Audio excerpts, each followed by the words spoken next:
Chapter 3, final chapter of the book of Zephaniah. Woe to her that is filthy and polluted, speaking of Jerusalem, to the oppressing city. She obeyed not the voice, she received not correction, she trusted not in the Lord, she drew not near to her God. Her princes within her are roaring lions, her judges are evening wolves. They gnaw not the bone till the morrow, meaning that they can't wait. And these things are what eat sheep, lions, and wolves. And it talks constantly in the prophets about how the Lord is rebuking the rulers because they stripped the poor bare. They took all their money, all their possessions, all the time through forgery, bribery, deceit, corruption, mixing of balances and all of this. But notice, they gnaw not the bones till the morrow, meaning that they cannot wait until the morrow. That's what it means. They do eat the bones, they do gnaw at the bones, but it's right away. They do these things quickly. The second that they see opportunity for evil, they do it. Her prophets are light and treacherous persons, meaning the false prophets are light and treacherous persons. Her priests have polluted the sanctuary. They have done violence to the law. And my friends, there's a very good lesson down here. How they would do violence to the law, that means that they would pervert the scripture. They'd pervert the verses. They'd twist them to their own ends, much like how people do with such verses as, judge not, lest ye be judged. They take everything out of context in order to fit their own lifestyle so that they can remain comfortable. They're doing violence to the scripture. The just Lord is in the midst thereof. He will not do iniquity. Every morning doth he bring his judgment to light. He faileth not, but the unjust knoweth no shame. They refuse to be corrected. I have cut off the nations, their towers are desolate. I made their streets waste, that none passeth by. Their cities are destroyed, so that there is no man, that there is none inhabited. So the Lord is saying that he does bring judgments upon them here and there.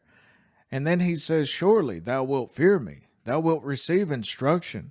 So their dwelling should not be cut off, howsoever I punish them. But they rose early and corrupted all their doings. They just never learned. Therefore wait ye upon me, saith the Lord, until the day that I rise up to the prey. For my determination is to gather the nations, that I may assemble the kingdoms, to pour upon them mine indignation, even all my fierce anger. For all the earth shall be devoured with the fire of my jealousy. Now, of course, this is ultimately pointing towards the second coming of Christ as we come to the close of this prophet. For then will I turn to the people a pure language, that they may all call upon the name of the Lord to serve him with one consent. To which I take very literally, that we will have a new language, one not defiled with cursings and blasphemies. To which we'll come back to here at verse 13. But first, let's get to this.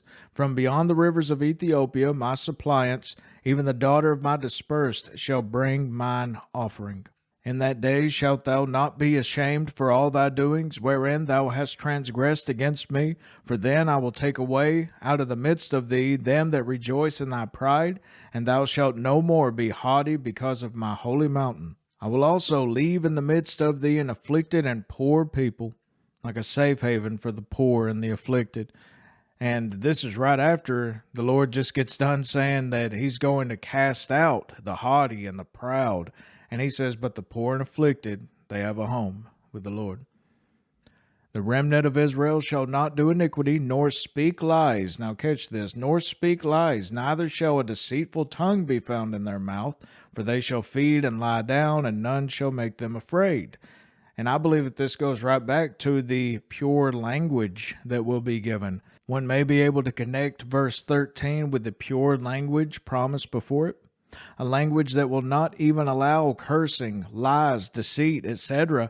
It could be a language in which there is no thought of cursings or lies or deceit, in which you can't even curse or lie or deceit. And I believe that's very possible that the Lord could make such a language. Sing, O daughter of Zion, shout, O Israel, be glad and rejoice with all the heart, O daughter of Jerusalem. The Lord hath taken away thy judgments, he hath cast out thine enemy. The King of Israel, even the Lord, is in the midst of thee. Thou shalt not see evil any more. In that day it shall be said to Jerusalem, fear thou not, and to Zion, let not thine hands be slack. The Lord thy God in the midst of thee is mighty. He will save. He will rejoice over thee with joy. He will rest in his love. He will joy over thee with singing. I love that. That really struck me. I wonder if the Lord does sing himself. I mean, of course he does, right? He created singing. So, man, what a song that would be, right?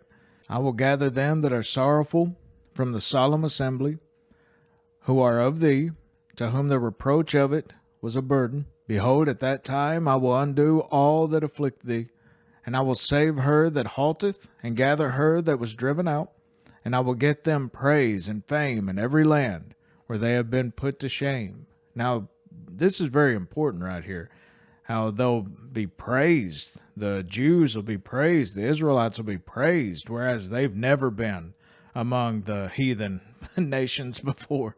Final verse. At that time will I bring you again, even in the time that I gather you, for I will make you a name and a praise among all people of the earth.